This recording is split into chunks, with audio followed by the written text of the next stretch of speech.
Good afternoon, good evening to all of you. कैसे हैं सब लोग? होप सो आप सब लोग बहुत बढ़िया रहेंगे। मैं बता दूं, मैं भी बहुत अच्छा हूं। सो हम स्टार्ट करने वाले हैं आज एग्जेम्प्ट इनकम से रिलेटेड टॉपिक का रिवीजन, और ये टॉपिक का पूरा नाम होता है that is income which do not form part of the total income. ऐसी इनकम जो आपके टोटल इनकम में नहीं आएगी, that is called your exempt income. So exempt income से रिलेटेड आज चीजें हम सीखने वाले हैं। सबसे पहली चीज मैं बता दूं, एग्जेम्पशन और डिडक्शन में फर्क होता है। एग्जेम्पशन नॉर्मली क्या होता है कि जो इनकम होती है ना, वो इनकम में से वहीं पे इनकम एग्जेम्प्ट हो जाती है, दैट इज कॉल्ड एग्जेम्पशन। और डिडक्शन जो नॉर्मली होते हैं अंडर चैप्टर 6 वाले, वो ग्रॉस टोटल इनकम के बाद में मिलते हैं। जब पहले आप ग्रॉस टोटल इनकम ले लो, उसके बाद में आप डिडक्शन ले लो। एग्जांपल के लिए मैं बता दूं, जैसे आपको इंटरेस्ट मिलता है सेविंग बैंक अकाउंट पे, तो उसका 10,000 का आपको डिडक्शन मिलता है अंडर सेक्शन 80 TTA। तो आप क्या करोगे, पहले IFOS में उसको ऐड कर दोगे और फिर डिडक्शन में उसका डिडक्शन ले लोगे, that is the deduction under chapter 6 से। और एग्जेम्पशन क्या होती है, जैसे इनकम हुई वो इनकम वहीं पे एग्जेम्प्ट हो जाएगी। फॉर एन एग्जांपल, आपको एग्रीकल्चर इनकम हुआ और एग्रीकल्चर इनकम पहले आप लोगे अदर सोर्सेज में और वहीं पे आप उसको लेस कर दोगे, that is called your exemption. तो एग्जेम्पशन हम स्टार्ट करते हैं, कौन कौन सी इनकम एग्जेम्प्ट होती है। तो सबसे पहली एग्रीकल्चर इनकम। एक चीज ध्यान रखना, एग्रीकल्चर इनकम और अगर लैंड लोकेटेड इन इंडिया, ये ध्यान रखना, agriculture income from the land located in India is fully exempt, उस पर कोई भी टैक्स नहीं लगता है। लेकिन एग्रीकल्चर इनकम बोलते किसको है? एग्रीकल्चर इनकम में सबसे पहले अगर मान लो आपका एग्रीकल्चर लैंड है, उसका रेंट आ रहा है।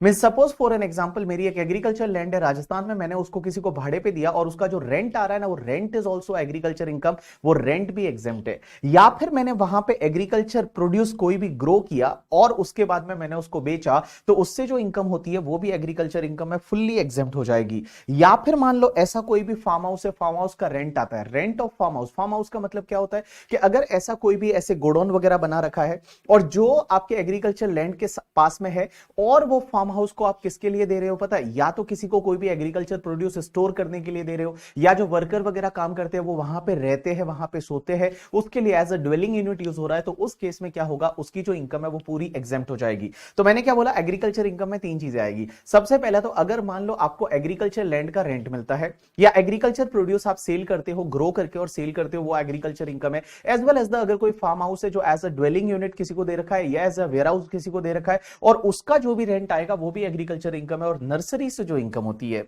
मींस आप प्लांटेशन करते हो और वो प्लांट्स अगर आप बेचते हो, प्लांटेशन से रिलेटेड जो नर्सरी से इनकम होती है, that is totally fully exempt, ये एग्रीकल्चर इनकम में आ जाएगी। लेकिन सर क्वेश्चन ये आता है, आप ये बोल रहे हैं कि एग्रीकल्चर प्रोड्यूस को अगर आप सेल करते हो तो उससे जो भी इनकम होगी वो पूरी एग्रीकल्चर इनकम होगी। Answer is yes. लेकिन एक चीज समझना, बहुत बार क्या होता है, एग्रीकल्चर प्रोड्यूस से आप चिप्स बना देते हो, जैसे फॉर एन एग्जांपल पोटैटो आपने उगाए और पोटैटो बेच दिए, तो एग्रीकल्चर इनकम। हमेशा ध्यान रखना, अगर कोई एग्रीकल्चर प्रोड्यूस है वो आपने रॉ फॉर्म में बेच दिया, जैसे पोटैटो है, पोटैटो एज इट इज आपने मार्केट में बेच दिया, तो उस केस में वो पूरी एग्रीकल्चर इनकम।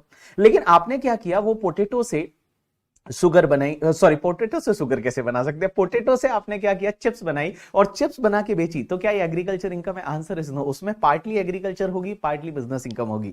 एक और एग्जांपल, जैसे शुगर केन है, शुगर केन आपने डायरेक्टली मार्केट में बेच दिया रॉ फॉर्म में, तो वो आपकी पूरी एग्रीकल्चर इनकम। लेकिन शुगर केन से आपने शुगर बना के बेचा, तो वो एग्रीकल्चर इनकम नहीं है, उसमें पार्टली एग्रीकल्चर होगी, पार्टली बिजनेस होगी। तो कैसे निकालने का, तो देखो, अगर आप सेल कर रहे हो आफ्टर फर्दर प्रोसेस, आप फर्दर प्रोसेस करके सेल कर रहे हो, आपको देखना है कि वो प्रोसेस मैंडेटरी है या ऑप्शनल है।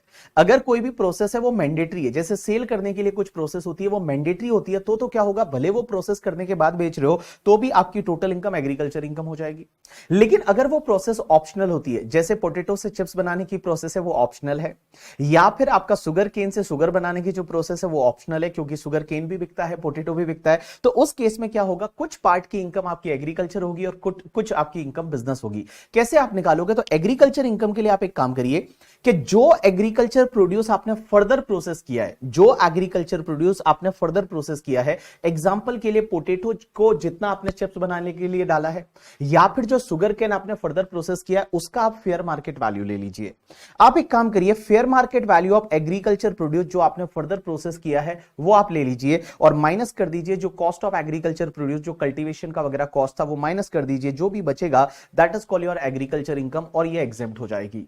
अब आप बिजनेस इनकम कैसे निकालोगे, तो जो आपने फाइनल प्रोडक्ट बेचा, जो चिप्स है या फिर आपने जो शुगर बेचा, उसका प्राइस कितना था, माइनस आपका फर्दर प्रोसेस कॉस्ट कितना हुआ, और माइनस जो एग्रीकल्चर प्रोड्यूस आपने जो यूज किया था ना, मींस यहां पे जो fair market value agriculture income निकालने के लिए थी, वही फेयर मार्केट वैल्यू आप यहां पे लेस कर दीजिए, और जो भी बचेगा that is called your business का इनकम, पीजीबीपी का income. You got my point or not? Yes. तो देखो, अगर कोई भी आप प्रोसेस ऐसी करते हो जो ऑप्शनल है, तो उस केस में क्या होगा, कुछ एग्रीकल्चर इनकम होगी, कुछ बिजनेस इनकम होगी। एग्रीकल्चर इनकम कैसे निकालोगे? आपने ले लो सबसे पहले fair market value of agriculture produce, जो आपने फर्दर प्रोसेस किया है वो उसका फेयर मार्केट वैल्यू ले लीजिए। अगर कल्टीवेशन का वगैरह जो खर्चा है वो लेस कर दीजिए, जो भी बचेगा that is the net agriculture income, जो कि पूरा एग्जेम्प्ट है।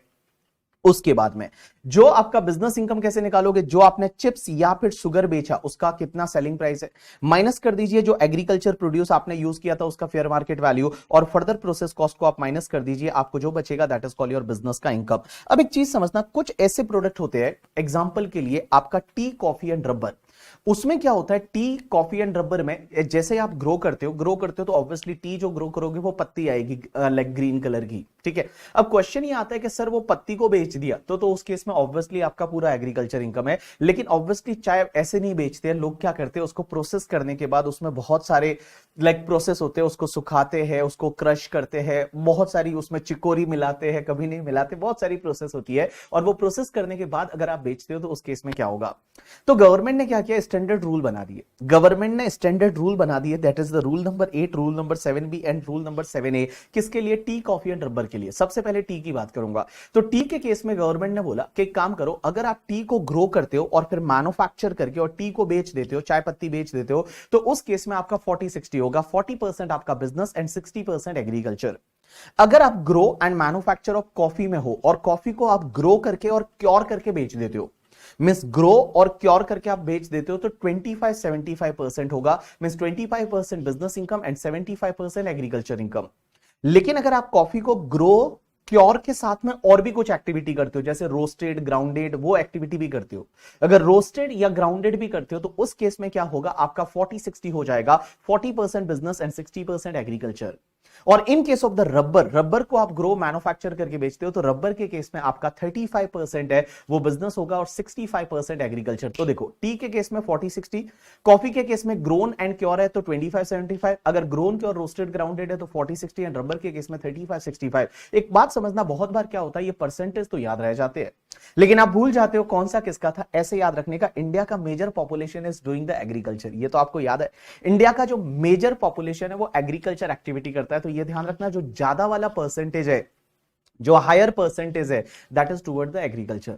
तो जैसे 40-60 है तो ध्यान रखना 60 इज एग्रीकल्चर, 35-65 है तो 65 इज एग्रीकल्चर, 25 और 75 है तो 75 इज टुवर्ड्स द एग्रीकल्चर। जो ज्यादा वाला परसेंटेज है वो हमेशा आपका एग्रीकल्चर का रहेगा। अब एक और चीज समझना आप लोग, जब भी आपकी एग्रीकल्चर इनकम होती है तो भी उस केस में क्या करते हैं पता है, जब ये टी, कॉफी, रबर में पार्टली एग्रीकल्चर पार्टली बिजनेस, तो भी आप डेप्रिसिएशन ऐसे कैलकुलेट करते हो जैसे पूरा ही बिजनेस का इनकम है, और जितना डेप्रिसिएशन पीएनडल के डेबिट में डालते हो उतना ही आपको ब्लॉक से क्या करना है, लेस करना है। अब एक कंसेप्ट आता है कि सर एग्रीकल्चर इनकम एग्जेम्प्ट होती है, answer is yes, agriculture income exempt होती है। लेकिन एक चीज समझना, एक कंसेप्ट आता है पार्शियल इंटीग्रेशन का। पार्शियल इंटीग्रेशन का कंसेप्ट क्या बोलता है कि तीन केसेस ऐसे है, अगर तीन कंडीशन सेटिस्फाइड हो जाती है, तीन कंडीशन सेटिस्फाइड हो जाती है, तो आपको क्या करना पड़ेगा पता है, टैक्स निकालते टाइम एग्रीकल्चर इनकम एग्जेम्प्ट होती है, ऑब्वियसली आपके एनटीआई में नहीं आएगी, टोटल इनकम में नहीं आएगी, लेकिन टैक्स निकालते टाइम आपको एग्रीकल्चर इनकम को कंसिडर करना पड़ेगा।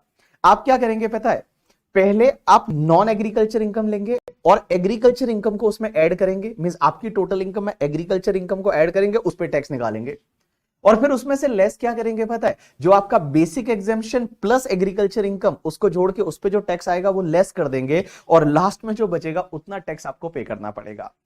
तो that is called partial integration. तो मैंने क्या बोला, अगर तीन कंडीशन सेटिस्फाइड होती है तो आप क्या करेंगे, सबसे पहले आपकी जो टोटल इनकम है एग्रीकल्चर इनकम को ऐड कर लो और उस पर टैक्स निकाल दो। उसके बाद आप total income agriculture income add करके पहले उस पे टैक्स निकाल दिया। अब आप एक काम करिए, जो बेसिक एग्जेम्पशन है आपका 2,50,000 या 3 लाख और 5 लाख, जो बेसिक एग्जेम्पशन में एग्रीकल्चर इनकम को ऐड करके उस पे टैक्स निकालिए, और जो पहले में से दूसरा वाला टैक्स माइनस कर दीजिए, जो बचेगा उतना टैक्स आपको गवर्नमेंट को पे करना पड़ेगा। लेकिन ये आपको तभी करना है जब तीन कंडीशन सेटिस्फाइड होती है। पहली कंडीशन एसएससी है, वो individual, HUF, AOP, BOI, artificial juridical person में आना चाहिए। मींस एसएससी वो है जो स्लैब रेट का बेनिफिट लेता है, एसएससी वो है जो इंडिविजुअल, एचयूएफ, एओपी भी आर्टिफिशियल जुरिडिकल पर्सन में आता है, मीन स्लैब रेट का बेनिफिट लेता है। दूसरी कंडीशन, आपकी जो एग्रीकल्चर इनकम है ना, नेट एग्रीकल्चर इनकम, वो 5,000 से ज्यादा होनी चाहिए। एंड आपकी जो थर्ड कंडीशन ये है कि आपकी नॉन एग्रीकल्चर इनकम में जो टोटल इनकम है करके, ठीक है, that should be the more than basic exemption. So अगर तीन कंडीशन सेटिस्फाइड होती है, पहला कौन, एसएससी कौन होना चाहिए, individual, HUF, AOP, BOI, artificial juridical person. दूसरा, नेट एग्रीकल्चर इनकम 5,000 से ज्यादा होनी चाहिए। और आपकी नॉन एग्रीकल्चर इनकम और I can say total income है, वो टोटल इनकम अगर बेसिक एग्जाम्पशन से ज्यादा है तो ही आपको ये करना है। क्या करोगे, सबसे पहले जो नॉन एग्रीकल्चर इनकम है, मींस आपकी जो टोटल इनकम है उसमें एग्रीकल्चर इनकम को ऐड करो, उस पर टैक्स निकाल दो। उसमें से लेस करो, बेसिक एग्जाम्पशन और एग्रीकल्चर इनकम को ऐड करके उस पर टैक्स आता है, वो लेस कर दीजिए, जो भी बचेगा उतना टैक्स आपको गवर्नमेंट को भरना है। You got my point or not? Yes. इसकी वजह से क्या होता है, स्लैब रेट का बेनिफिट का जो है ना, वो स्लैब हायर स्लैब में चला जाता है, जैसा मैंने आपको क्लास में बताया था, आपको याद रहेगा। अब अपन कुछ और एग्जाम्पशन पढ़ते हैं। यहां पे कुछ सेक्शन दे रखी है, अब देखो सेक्शन याद रहे तो ठीक है, नहीं रहे तो भी ठीक है। सबसे पहली सेक्शन होती है 10(2). 10(2) ये बोलती है कि जो भी तुम्हारा एचयूएफ रहता है ना, एचयूएफ को उसके मेंबर का जो शेयर है, एचयूएफ से जो मेंबर का शेयर है, एलिजिबल एसएससी कौन है, एचयूएफ करके, ठीक है, मेंबर ऑफ एचयूएफ। मेंबर को जो एचयूएफ से शेयर मिलता है वो पूरा एग्जेम्प्ट हो जाता है। ऐसा क्यों? एचयूएफ अपनी इनकम पे टैक्स भर लेता है, तो एचयूएफ अपनी इनकम पे टैक्स भर लेता है, तो उस केस में मेंबर को जो भी शेयर मिलेगा वो पूरा एग्जेम्प्ट होगा। ऐसे कैसे, पार्टनरशिप फर्म के केस में, कि जो भी पार्टनरशिप फर्म होता है ना, पार्टनरशिप फर्म का जो पार्टनर है, फर्म से जो भी शेयर मिलेगा वो पूरा एग्जेम्प्ट हो जाएगा, क्योंकि फर्म जो है वो अपने आप टैक्स भर देती है, तो पार्टनर के हाथ में उसका शेयर है वो पूरा एग्जेम्प्ट हो जाता है। अब एक और चीज समझना, एक सेक्शन आती है, दैट इज द सेक्शन 10 का clause number 4 sub clause number 2। ये बोलता है कि अगर कोई भी रेजिडेंट पर्सन है, मींस रेजिडेंट इंडिया में नहीं, बाहर का पर्सन है, means person resident outside India, India के बाहर कोई पर्सन रहता है करके, ठीक है, या कोई पर्सन ऐसा है, मींस इन सिंपल बट बोल दूं, अगर कोई नॉन रेजिडेंट पर्सन है, या फिर person who has been permitted to maintain that account by the RBI, RBI की परमिशन से इंडिया के बाहर उसने अगर कोई एनआरई अकाउंट खोला है, मींस या तो पर्सन इंडिया के बाहर है, नॉन रेजिडेंट है, या फिर कोई दूसरा पर्सन है जो आरबीआई के अप्रूवल से अकाउंट खोल रहा है, और उस अकाउंट को बोलते हैं NRE account, that is non resident external account. तो नॉन रेजिडेंट एक्सटर्नल अकाउंट में जो भी इंटरेस्ट मिलता है ना, वो इंटरेस्ट पूरा एग्जेम्प्ट है।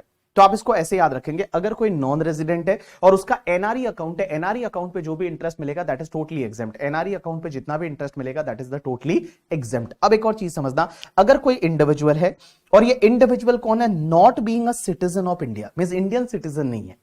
अगर कोई इंडिविजुअल जो इंडियन सिटीजन नहीं है, क्या बोल रहा हूं, इंडिविजुअल है बट इंडियन सिटीजन नहीं है, भारत का नागरिक नहीं है, बाहर का है, लेकिन इंडिया में बैठा है एम्बेसीज में। आपको पता है इंडिया में जो एम्बेसीज है, फॉरेन की एम्बेसी, जैसे यूएस एम्बेसी है, यूके का एम्बेसी है, यूक्रेन का एम्बेसी, रशिया का एम्बेसी, ये सब इंडिया में है। तो इनके जो एम्प्लॉइज वगैरह है वो इंडिया में पड़े रहते हैं, पूरे साल यहीं रहते हैं। तो अगर आप रेसिडेंशियल स्टेटस देखोगे तो 182 डेज से ज्यादा हो गए तो वो तो रेजिडेंट बन गए, उनके तो पूरे वर्ल्ड की इनकम टैक्सेबल होनी चाहिए। बट यहाँ पे इन्होंने एग्जाम्पशन दिया, इन्होंने बोला कि अगर वो इंडिविजुअल है और वो इंडियन सिटीजन नहीं है, they are not Indian citizen, और वो क्या करते हैं, अगर फॉरेन डिप्लोमेट्स है, कॉन्सुलेट्स है, या उनके जो स्टाफ है, उनको जो भी रेम्यूनरेशन मिलता है उस पर इंडिया में हम कोई टैक्स नहीं लेंगे, that is the totally exempt. But दो कंडीशन सेटिस्फाइड होनी चाहिए। पहली कंडीशन तो कि उस कंट्री में जो हमारे लोग काम करते हैं ना, हमारे जो आईएफएस ऑफिसर है, इंडियन फॉरेन सर्विस के ऑफिसर, जो उस कंट्री में काम कर रहे हैं, तो उस कंट्री में भी उनको एग्जेम्पशन मिलता है रेम्यूनरेशन पे। और दूसरी कंडीशन ये है कि ये जो इंडिया में जो है, ये और कोई बिजनेस प्रोफेशन नहीं कर रहे, ये इंडिया में और कोई बिजनेस प्रोफेशन नहीं कर रहे। अगर ये दोनों कंडीशन सेटिस्फाइड हो जाती है तो उनको जो भी रेम्यूनरेशन मिलेगा that is the totally exempt. तो मैं क्या बोल रहा हूं, अगर कोई इंडिविजुअल है जो कि इंडियन सिटीजन नहीं है, इंडिविजुअल है जो इंडियन सिटीजन नहीं है, वो क्या करता है, इंडिया में जो फॉरेन की एम्बेसीज है उसमें काम करता है, तो उस केस में उसको जो भी रेम्यूनरेशन मिलेगा वो पूरा एग्जेम्प्ट है, इंडिया में कोई भी टैक्स नहीं लगेगा। दो कंडीशन, पहली कंडीशन कि उस कंट्री में हमारे जो कॉन्सुलेट्स वगैरह काम करते हैं उनको जो रेम्यूनरेशन मिलता है उस कंट्री में एग्जेम्पशन मिलती है, और दूसरी चीज ये लोग इंडिया में जो काम कर रहे हैं ये और कोई बिजनेस या प्रोफेशन नहीं कर रहे हैं। You got my point or not? Yes. अब एक और चीज समझना, नेक्स्ट एग्जेम्पशन ये बोलती है कि अगर कोई इंडिविजुअल है जो कि सैलरी एम्प्लॉय है, not being a citizen of India, India का सिटीजन नहीं है करके, ठीक है, मींस इंडियन नॉन सिटीजन है, सैलरी एम्प्लॉयड है, और बंदा फॉरेन की किसी एंटरप्राइज में काम करता है और इंडिया आ जाता है, फॉरेन की किसी एंटरप्राइज में काम करता है और इंडिया आ जाता है, तो उसको जो इंडिया में रहते हुए भी जो रेम्यूनरेशन मिलेगा वो पूरा एग्जेम्प्ट है, अगर यहां पे तीन कंडीशन सेटिस्फाइड होती है। पहली कंडीशन के फॉरेन की जो एंटरप्राइज है उसका इंडिया में कोई भी बिजनेस नहीं है, इंडिया में कोई बिजनेस नहीं है। दूसरी कंडीशन, उस बंदे का इंडिया में स्टे 90 डेज से ज्यादा नहीं है। और तीसरी कंडीशन, उसको जो रेम्यूनरेशन दे रहे हैं उसका कोई इंडियन इनकम टैक्स एक्ट में डिडक्शन नहीं ले रहा।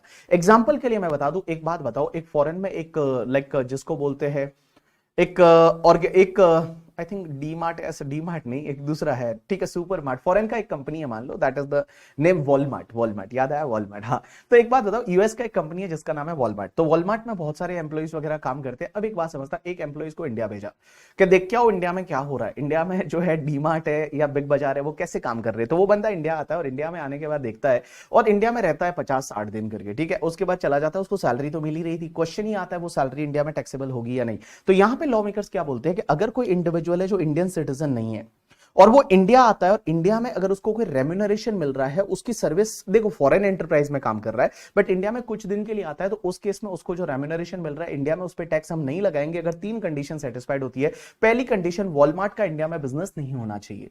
दूसरी कंडीशन, वो पर्सन इंडिया में स्टे है वो उसका 90 डेज से ज्यादा नहीं होना चाहिए। और तीसरी कंडीशन, उसको जो रेम्यूनरेशन पे किया उसका इंडियन इनकम टैक्स एक्ट में कोई डिडक्शन नहीं ले रहा। अगर ये तीनों कंडीशन सेटिस्फाइड होती है तो उसको जो भी रेम्यूनरेशन मिलेगा वो पूरा एग्जेम्प्ट है।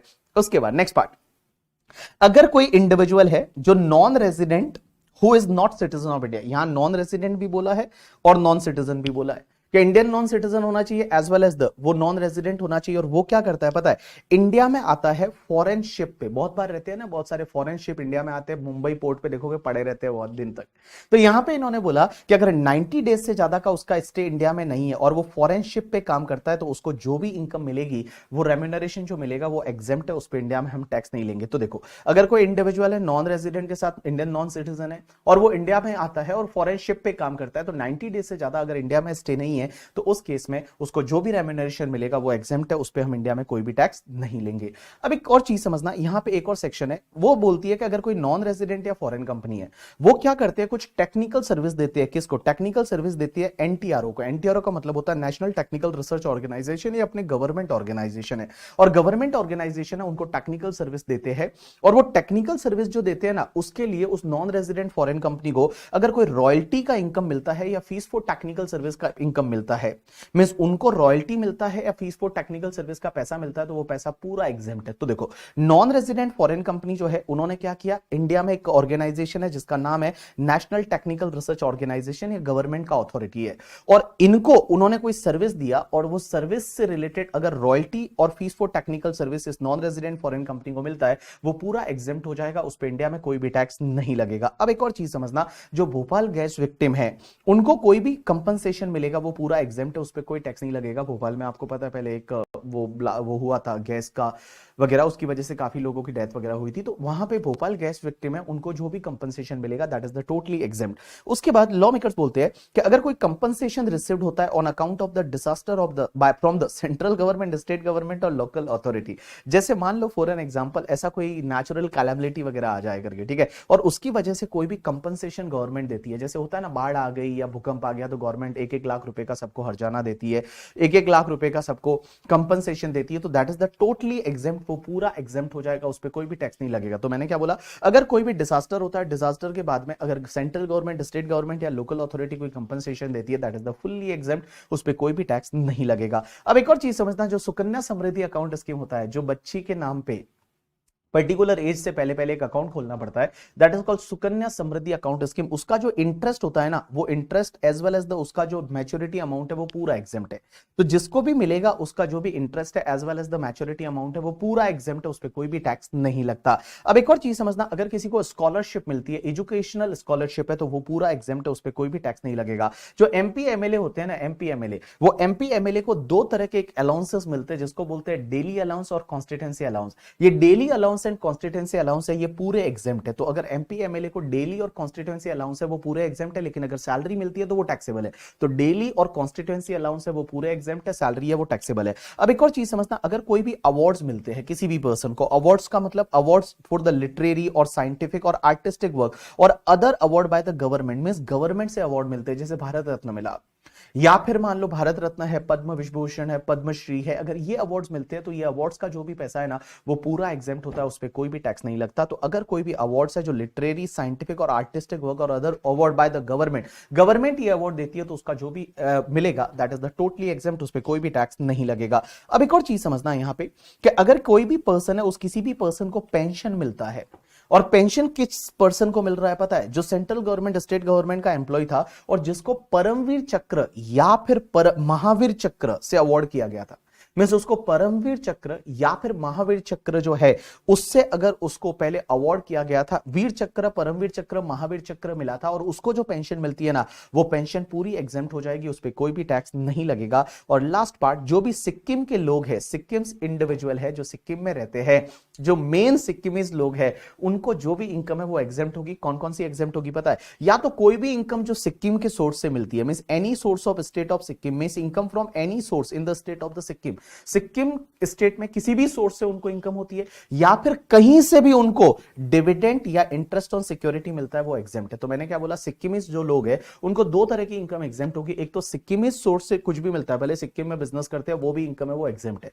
तो सिक्किमीज सोर्स से कुछ भी इनकम मिलेगा, that is the totally exempt. और दूसरा, अगर इंटरेस्ट या डिविडेंड मिलता है, इंटरेस्ट है या डिविडेंड मिलता है सिक्योरिटी पे, तो वो पूरा ही एग्जेम्प्ट हो जाएगा। अब एक और चीज समझना, यहां पे अगर जो सिक्किमीज वुमेन है उसने 1 अप्रैल 2018 के बाद अगर किसी से शादी कर ली और वो शादी की वो बंदा नॉन सिक्किमीज है, तो उस केस में उसको एग्जेम्पशन बाद में नहीं मिलेगी। अगर सिक्किमीज वुमेन है, उसने क्या किया, नॉन सिक्किमीज से शादी कर ली ऑन और आफ्टर 1 अप्रैल 2008, तो उसके बाद में उसको एग्जेम्पशन नहीं मिलेगी। नाउ नेक्स्ट सेक्शन जो है that is the 10AA special economic zone, या जिसको आप SEZ बोलते हो। अब एक बात समझना, यहां पे ये डिडक्शन है 10AA देख के क्या लाइक एग्जेम्पशन समझा क्या, ये डिडक्शन है करके, ठीक है। सो 10AA एक डिडक्शन मिलता है, और ये डिडक्शन GTI के बाद लेने का, मींस ग्रॉस टोटल इनकम पहले निकालने का, ग्रॉस टोटल इनकम के बाद में ये डिडक्शन लेने का 10AA का स्पेशल इकोनॉमिक जोन। अब एक चीज समझना, ये डिडक्शन उन लोगों को मिलता है जो या तो SEZ में कोई भी मैन्युफैक्चरिंग बिजनेस स्टार्ट करते हैं या फिर सॉफ्टवेयर डेवलपमेंट बिजनेस स्टार्ट करते हैं। कहां पे? SEZ में, स्पेशल इकोनॉमिक जोन में। आप मैन्युफैक्चरिंग बिजनेस या सॉफ्टवेयर डेवलपमेंट बिजनेस स्टार्ट करते हो तो आपको ये डिडक्शन मिलता है। अब इसमें एक और चीज ध्यान रखना कि आपको ये डिडक्शन तभी मिलेगा जब आपका अप्रूवल मिल गया है, जो यूनिट है आपकी उसकी अप्रूवल है, वो अप्रूवल 31 मार्च 2020 तक मिल गया है, एंड आपने मैन्युफैक्चरिंग बिजनेस स्टार्ट कर लिया है बाय 31 मार्च 2021। तो आपको अप्रूवल 31 मार्च 2020 तक मिल गया है और मैन्युफैक्चरिंग बिजनेस आपने स्टार्ट कर लिया है टिल 31 मार्च 2021 तक, तो आपको डिडक्शन मिलेगा। अब एक चीज समझना, यहां पे डिडक्शन कितना मिलता है, तो डिडक्शन 15 ईयर्स तक मिलता है।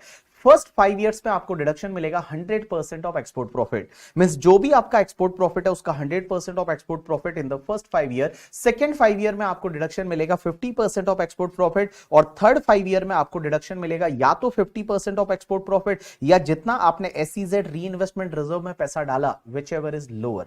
तो 50% ऑफ एक्सपोर्ट प्रॉफिट और जितना आपने री इन्वेस्टमेंट रिजर्व में पैसा डाला, विच एवर इज लोअर का आपको डिडक्शन मिलेगा। लेकिन क्वेश्चन ये आता है, सर एक्सपोर्ट प्रॉफिट किसको बोलते हैं? तो मैं बता दूं, एक्सपोर्ट प्रॉफिट का मतलब होता है, एक्सपोर्ट प्रॉफिट का मतलब होता है, आप एक काम करिए, पहले PGBP का इनकम निकालिए SEZ यूनिट का। जो SEZ यूनिट है उसका जो PGBP का इनकम रहेगा, मल्टीप्लाई बाय करिए आप export turnover divide by total turnover. तो एक्सपोर्ट प्रॉफिट कैसे निकालेंगे? जो भी PGBP का इनकम है SEZ यूनिट का, वो PGBP का इनकम लीजिए, मल्टीप्लाई करिए एक्सपोर्ट टर्नओवर और डिवाइड करिए आप टोटल टर्नओवर से, तो ये तुम्हारा हो जाएगा एक्सपोर्ट प्रॉफिट। अब एक बात समझना, एक्सपोर्ट प्रॉफिट पे फर्स्ट 5 ईयर में है तो आप 100% डिडक्शन ले लीजिए, सेकंड 5 ईयर में है तो आप 50% ले लीजिए, थर्ड 5 ईयर में है तो 50% ऑफ एक्सपोर्ट प्रॉफिट, और जितना आपने SEZ री इन्वेस्टमेंट रिजर्व में पैसा डाला, विच एवर इज लोअर। अब एक चीज समझना, जब भी आप एक्सपोर्ट टर्नओवर लेते हैं ना, तो एक्सपोर्ट टर्नओवर में वही वाला टर्नओवर आएगा जितना आपने इंडिया में पैसा रीपेट्रिएट कर दिया with in the time allowed by the RBI। यहां पे RBI क्या करती है, टाइम अलाउ करती है कि हर साल आप इंडिया में पैसा कब तक लाओगे। जैसे फॉर एन एग्जांपल, आपकी जो एक्सपोर्ट सेल थी वो 2 करोड़ थी, but out of that only 1.5 crore rupees ही आपने इंडिया में लाया up to the date prescribe by the RBI। तो आपको एक्सपोर्ट टर्नओवर लेते टाइम आपको जो लेना है वो 1.5 करोड़ ही लेना है, जितना पैसा आपने इंडिया में रीपेट्रिएट कर दिया वो ही आपको लेना है।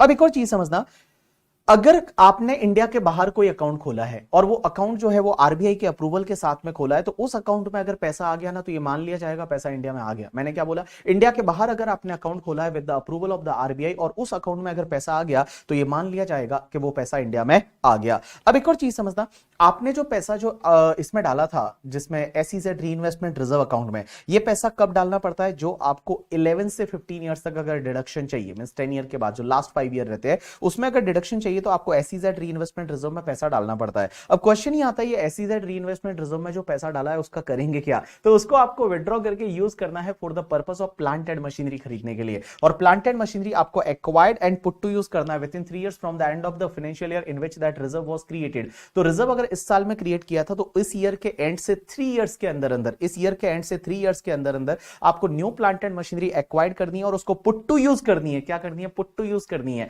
अब एक बात समझना, अगर 3 इयर्स तक आपने plant and machinery acquired and put to use नहीं की तो 4th ईयर में वो वापस से आपकी इनकम बन जाएगी। या फिर आपने अगर कोई मिस यूटिलाइज कर दिया उस पैसे को, तो जिस ईयर में आप मिस यूटिलाइज करोगे ना, उस ईयर में वापस से आपकी वो इनकम बन जाएगी। अब एक और चीज समझना, यहां पे जब भी आप एक्सपोर्ट टर्नओवर लेते हैं एंड टोटल टर्नओवर लेते हैं, export turnover as well as total turnover के लिए एक चीज ध्यान रखना, कभी भी फ्रेट है, टेलीकम्युनिकेशन चार्जेस है, या इंश्योरेंस है, या फिर कोई expenses incur to provide technical service outside India, ये आपको टर्नओवर में नहीं लेना। ना तो आपको एक्सपोर्ट टर्नओवर में लेना है और ना ही आपको टोटल टर्नओवर में लेना है। क्या क्या बोला? एक तो तुम्हारा फ्रेट, फ्रेट क्या होता है? जो फ्रेट लाइक भाड़ा होता है, वो भाड़ा एक्सपोर्ट टर्नओवर में नहीं आएगा। जैसे फॉर एन एग्जांपल, मैंने कोई गुड्स एक्सपोर्ट किया 2 करोड़ का और आगे वाले से मैंने फ्रेट भी लिया 20 लाख का, तो 2 करोड़ 20 लाख मेरा टर्नओवर रहेगा या ओनली 2 करोड़ रहेगा? राइट आंसर इज 2 करोड़ रहेगा। तो फ्रेट है, टेलीकम्युनिकेशन चार्जेस है, इंश्योरेंस चार्जेस है, या फिर expenses for providing service outside India, जैसे इंडिया के बाहर कोई सर्विस प्रोवाइड करने जाते हैं और कुछ खर्चे होते हैं, आगे वाले से उसका रीएंबर्समेंट लेते हैं, तो वो तुम्हारे टर्नओवर में नहीं आएगा। ना तो आपको एक्सपोर्ट टर्नओवर में लेना है और ना ही आपको टोटल टर्नओवर में लेना है। एक और चीज समझना, जो भी आपका ड्यूटी ड्रॉबैक रहता है, ड्यूटी ड्रॉबैक क्या होता है? जो आपने ड्यूटी पे की होती है एक्सपोर्ट के टाइम पे, उसका वापस से रिफंड मिल जाता है, that is called duty drawback. तो जो तुम्हारा ड्यूटी ड्रॉबैक होता है as well as the cash compensatory support होता है, कैश कंपनसेटरी सपोर्ट में गवर्नमेंट से जो सब्सिडी वगैरह मिलती है या इंपोर्ट एंटाइटलमेंट लाइसेंस सेल करने से जो पैसा मिलता है, ये पैसा आपके टर्नओवर में नहीं आएगा। ना तो ये एक्सपोर्ट टर्नओवर में आएगा और ना ही आपके ये टोटल टर्नओवर में आएगा। अब एक और चीज समझना, यहां पे कुछ क्लेरिफिकेशन है। पहला क्लेरिफिकेशन तो ये कि सर एक बात बताइए, अगर सॉफ्टवेयर है वो सॉफ्टवेयर क्लाइंट प्लेस पे जाके बनाया तो भी क्या डिडक्शन मिलेगा? क्या आंसर इज यस, क्योंकि आप ऐसा नहीं बोलोगे कि ये तो एक्सपोर्ट हुआ ही नहीं है। तो आप अगर क्लाइंट प्लेस पे जाके सॉफ्टवेयर बनाते हो तो भी आपको डिडक्शन मिल जाएगा, कोई दिक्कत नहीं। अब बहुत बार क्या होता है, क्लाइंट प्लेस पे आप सिर्फ अपने इंजीनियर भेज देते हो और आप हर इंजीनियर का कुछ चार्ज कर रहे हो every month. For an example, every engineer आप 10 लाख रुपए चार्ज करते हो, आपने वहां पे सिर्फ मैन पावर सप्लाई किया तो भी क्या आपको डिडक्शन मिल जाएगा? Answer is yes. अब एक चीज समझना, बहुत बार ऐसा होता है जब आप एक एसईजेड से निकल के दूसरे एसईजेड में चले जाते हो,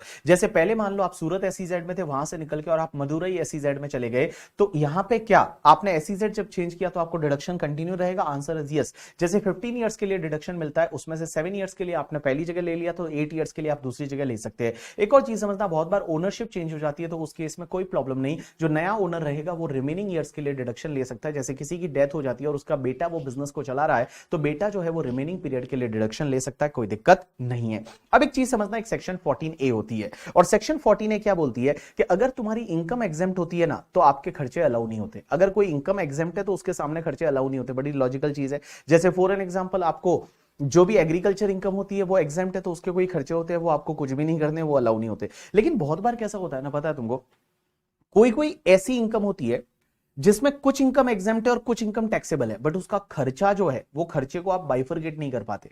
जैसे फॉर एन एग्जांपल, मैंने क्या किया, एक एम्प्लॉय रखा मेरा, और वो एम्प्लॉय क्या करता है, मेरा इन्वेस्टमेंट देखता है और उस इन्वेस्टमेंट में से कुछ इनकम ऐसी होती है जो एग्जेम्प्ट है, कुछ इनकम है वो टैक्सेबल है। तो वो एम्प्लॉय का सैलरी का बाइफरकेशन कैसे करे, मींस कितना खर्चा डिसअलाउड होगा, कितना खर्चा है वो अलाउ होगा, तो उसके लिए एक रूल होता है, that is the rule number 8D। और रूल नंबर 8D क्या बोलता है, समझने की कोशिश करना। रूल नंबर 8D ये बोलता है कि जो खर्चा डायरेक्टली एग्जेम्प्ट इनकम से रिलेटेड है वो तो आप डिसअलाउ कर दो। ऐसा होता है ना, डायरेक्टली एक्सपेंडिचर ऐसा है जो एग्जेम्प्ट इनकम से रिलेटेड है वो डिसअलाउड हो जाएगा। अगर मान लो आप पता नहीं कर पा रहे हो तो एक काम करो, जो आपका ऐसा इन्वेस्टमेंट है जिसका इनकम एग्जेम्प्ट है, एग्जेम्प्ट इन्वेस्टमेंट बोल दूं, तो ऐसा कोई इन्वेस्टमेंट जिसका इनकम एग्जेम्प्ट है, उस इन्वेस्टमेंट का आप एक काम करिए, सबसे पहले आप मंथली एवरेज करिए। मींस मंथ के स्टार्ट में कितना इन्वेस्टमेंट था एग्जेम्प्ट इन्वेस्टमेंट, और एंड में कितना उसका एवरेज करिए, और उसके बाद पूरा एनुअल का एवरेज कर दीजिए। उसका 1% जो एक्सपेंडिचर है ना, वो 1% आपका ये माना जाएगा एग्जेम्प्ट इनकम से रिलेटेड खर्चा है। 1% एक्सपेंडिचर है वो आपका एग्जेम्प्ट इनकम से रिलेटेड माना जाएगा और ये जो टोटल रहेगी ये आपका डिसअलाउड हो जाएगा। तो वापस बोल रहा हूं, देखो अगर कोई ऐसा एक्सपेंडिचर है जो सीधा ही एग्जेम्प्ट इनकम से रिलेटेड है तो वो खर्चा डिसअलाउड है, लेकिन आप पता नहीं कर पा रहे हो क्योंकि होता क्या है कि आपका इन्वेस्टमेंट है उसमें से कुछ इनकम ऐसी है जो एग्जेम्प्ट है, कुछ इनकम है वो टैक्सेबल है। तो उसके केस में आप एक काम करिए कि आपका जो एग्जेम्प्ट इन्वेस्टमेंट की जो टोटल होती है, एग्जेम्प्ट इन्वेस्टमेंट की टोटल जो इन्वेस्टमेंट है टोटल, उसको क्या करोगे, पहले आप मंथली एवरेज करेंगे फिर एनुअल एवरेज करेंगे, उसकी जो टोटल रहेगी उसका 1% जो रहेगा वो एग्जेम्प्ट इनकम से रिलेटेड एक्सपेंडिचर माना जाता है और वो डिसअलाउड हो जाएगा। मैंने यहां पे एक एग्जांपल दे रखा है, आप अगर एग्जांपल देखेंगे तो हुआ क्या कि आपने क्या किया, 2 लाख का कुछ खर्चा किया है और 2 लाख में से क्या होता है कि यहां पे डायरेक्टली एग्जेम्प्ट इनकम से रिलेटेड 30,000 है, तो एक तो ये 30,000 डिसअलाउड हो जाएगा और दूसरा कुछ खर्चा ऐसा है जो directly related to exempt income नहीं है। तो उस केस में कैसे करेंगे, तो इसमें क्या हुआ कि जो एग्जेम्प्ट इनकम वाला जो इन्वेस्टमेंट है उसका टोटल दे रखा है 60 लाख, तो 60 लाख का 1% करेंगे 60,000 आएगा, तो ये 60,000 और तुम्हारा 30,000 टोटल कम्स टू द 90,000, ये 90,000 का खर्चा आपका डिसअलाउड हो जाएगा। ये 90,000 का एक्सपेंडिचर है ये आपका डिसअलाउड हो जाएगा और इन सिंपल वर्ड बता दूं, आपके 2 लाख टोटल एक्सपेंडिचर था उसमें से 1,10,000 आपको अलाउ हो जाएगा और 90,000 है वो आपका डिसअलाउड हो जाएगा। अब नेक्स्ट कंसेप्ट आता है दैट इज द एएमटी और I can say that alternate minimum tax. अब एक चीज समझना, ये अल्टरनेट मिनिमम टैक्स क्या होता है, तो मैं बता दूं अल्टरनेट मिनिमम टैक्स क्या होता है कि अगर मान लो कोई भी एसएससी है कंपनी को छोड़ के, एनी एसएससी कंपनी को छोड़ के कोई भी एसएससी है उस पे ये एएमटी लगता है और ये क्या बोलता है पता है, ये सेक्शन ये बोलती है 115 जेसी करके सेक्शन है, वो बोलती है पहले आप नॉर्मल प्रोविजन के हिसाब से टैक्स निकाल दो। मींस नॉर्मल प्रोविजन के हिसाब से जैसे individual, HUF, AOP, BOI, artificial juridical person के केस में स्लैब रेट से निकाल दो। अगर पार्टनरशिप फर्म है तो आप 30% से टैक्स लगा दो, that is called your normal provision के हिसाब से टैक्स निकालो। और दूसरा आप एक काम करिए, आपका जो एडजस्टेड टोटल इनकम है ना उसका 18.5% लीजिए। एडजस्टेड टोटल इनकम का 18.5% विच एवर इज हायर रहेगा वो आपको पे करना पड़ेगा। और मैं बता दूं ये एडजस्टेड टोटल इनकम का 18.5% है ना, इसी को एएमटी बोला जाता है। जो एडजस्टेड टोटल इनकम का 18.5% होता है, इस 18.5% को ही एएमटी बोला जाता है। आप एक काम करिए, विच एवर इज हायर है वो आपको पे करना पड़ेगा।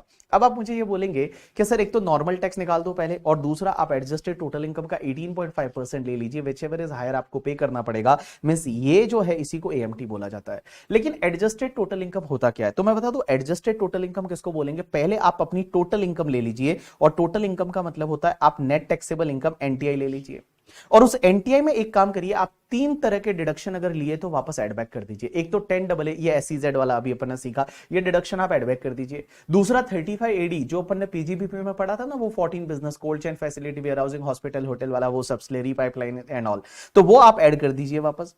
तीसरा, अगर आपने 80 QQB, 80 RRB या 80 JJAA का डिडक्शन लिया है, 80 QQB एंड RRB रॉयल्टी वाला रहता है और 80 JJAA क्या रहता है आपका, 80 JJAA क्या रहता है आपका, वो न्यू एम्प्लॉय को आप रिक्रूट करते हो उस पर 30% का सैलरी का डिडक्शन रहता है। ये तीनों डिडक्शन को आप एड बैक कर दीजिए। तो नेट टैक्सेबल इनकम निकालते टाइम ये डिडक्शन पहले लिए होंगे, वापस से आप इन्होंने एड बैक करा दिया। अब आप एक काम करिए, यहां पे जब आप 35AD का जो डिडक्शन आपको मिला था वो एड बैक करा रहे हैं, तो 35AD डिडक्शन लिया होगा तो आपको डेप्रीशिएशन अलाउ नहीं हुआ होगा, बोलते कम से कम डेप्रीशिएशन तो दे दो। तो लेस करते टाइम आप एक काम करिए, depreciation allowable if section 35AD is not claim. अगर आपने 35AD क्लेम नहीं किया होता तो आपको कितना डेप्रीशिएशन मिलता वो आप लेस कर दीजिए। ये तुम्हारा आ गया एडजस्टेड टोटल इनकम और ये एडजस्टेड टोटल इनकम का फिर 18.5% करिए और जो नॉर्मल टैक्स है विच एवर इज हायर है वो आपको पे करना पड़ेगा। अब एक चीज समझना, अगर आपका कोई एसएससी ऐसा है जो individual, HUF, AOP, BOI, artificial juridical person है और उसका जो नेट ये जो एडजस्टेड टोटल इनकम है ये अप टू 20 लाख है, तो इस पे एएमटी नहीं लगेगा। अगर कोई individual, HUF, AOP, BOI, artificial juridical person है और जिसका एडजस्टेड टोटल इनकम है वो adjusted total income up to 20 lakh rupees है, तो उस केस में आपको एएमटी नहीं लगेगा, ऑल्टरनेट मिनिमम टैक्स है वो नहीं लगेगा। एक चीज ध्यान रखना, एग्जाम में आपको कभी भी अगर क्वेश्चन दिख जाता है ना जहां 10AA है या 35AD है, 80 QQB, 80 RRB या 80 JJAA है, तो आपको ध्यान रखना ये क्वेश्चन एएमटी का है। पहले नॉर्मल टैक्स निकालना है, फिर एएमटी निकालना है और दोनों में से विच एवर इज हायर है वो आपको गवर्नमेंट को पे करना है। तो एग्जाम में ध्यान रखना, जब भी क्वेश्चन 10AA का आ जाए या 35AD का आ जाए, 80 QQB, RRB का आ जाए, 80 JJAA का आ जाए, तो ध्यान रखना ये जो क्वेश्चन है ये एएमटी का है। आपको पहले नॉर्मल टैक्स निकालना है, फिर आपको एएमटी निकालना है, विच एवर इज हायर है वो आपको गवर्नमेंट को पे करना है। अब एक चीज समझना, सर अगर कोई एसएससी सेक्शन 115 बीएससी ले लेता है। आपको पता है पहले टॉपिक में हमने पढ़ा था 115 बीएससी, जिसमें वो 6 स्लैब रेट होती है करके 5%, 10%, 15, 20, 25, 30%। वहां पे एएमटी नहीं लगता। अगर 115 बीएससी आप ले लेते हो तो एएमटी नहीं लगता, ये आप ध्यान रखना। अब एक चीज समझना, आप बोलोगे सर एएमटी अगर ज्यादा आ गया as compare to normal tax तो आपको एएमटी पे करना पड़ेगा, और जितना एएमटी ज्यादा है ना उतना आपका क्या बन जाएगा, एएमटी क्रेडिट बन जाएगा। जितना एएमटी ज्यादा है उतना आपका एएमटी क्रेडिट बन जाएगा, और जो एएमटी क्रेडिट है ना उसको आप 15 इयर्स तक कैरी फॉरवर्ड कर सकते हो। जो भी एएमटी क्रेडिट है that can be carry forward for the 15 assessment year, अगले 15 साल तक आप कैरी फॉरवर्ड कर सकते हो। लेकिन एएमटी क्रेडिट को आप यूटिलाइज कौन से ईयर में करेंगे पता है, जिस ईयर में नॉर्मल टैक्स ज्यादा आता है एज कंपेयर टू एएमटी। जिस ईयर में आपका नॉर्मल टैक्स ज्यादा आ जाता है एज कंपेयर टू एएमटी, तो उस ईयर में आप एएमटी क्रेडिट को यूटिलाइज कर दीजिए, और जितना आपका नॉर्मल टैक्स ज्यादा है एएमटी से, उस डिफरेंस जितना आप एएमटी क्रेडिट है वो यूटिलाइज कर सकते हैं। You got my point or not? Yes. So this is the completion of your AMT guys. यहां पे आपका कंप्लीट हो जाता है ये वाला टॉपिक, एग्जाम्प्ट इनकम वाला। एग्जाम में क्वेश्चन आपको मिलने वाला है, एसईजेड वाला, एएमटी वाला, एग्रीकल्चर इनकम वाले, ये सब फेवरेट क्वेश्चन होते हैं एग्जामिनर के, और एग्जामिनर यहां से आपको क्वेश्चन पूछता है, क्वेश्चन पुट करता है। ठीक है, तो बच्चे लोगों यहाँ पे ये टॉपिक का रिवीजन कंप्लीट हो गया। होप सो आपको मजा आ रहा होगा रिवाइज करके, और बहुत बार मैं धीरे ही करवाता हूँ रिवाइज, इतना फास्ट आजकल नहीं करा रहा, मैं धीरे धीरे कराता हूँ, जिससे कि मान लो आपको याद रहे ना रहे, अभी सब चीजें आपको वापस से याद आ जाए करके। ठीक है, सो भाई ये मेरा ड्यूटी है आपको रिवाइज कराना, आपका ड्यूटी है सिर्फ एंड सिर्फ पढ़ाई करना, बिकॉज आगे लाइफ में अगर बढ़ना है ना करके, ठीक है, तो आपको देखो जो चाहत आपकी है कि भाई सीए बनना है, आपके नाम के आगे सीए लगे, वो चाहत एक आपका एक गोल है, बट उस गोल पे ध्यान देने से ज्यादा ध्यान देना है आपकी प्रोसेस पे। जस्ट फॉलो योर प्रोसेस, और प्रोसेस इज योर स्टडी। अगर आपने फॉलो कर दिया, देखो चाहत तो बहुत होती है वहां तक पहुंचना, बट उसके लिए जो एफर्ट्स लगाने ना, वो एफर्ट्स अभी लगाने का टाइम है।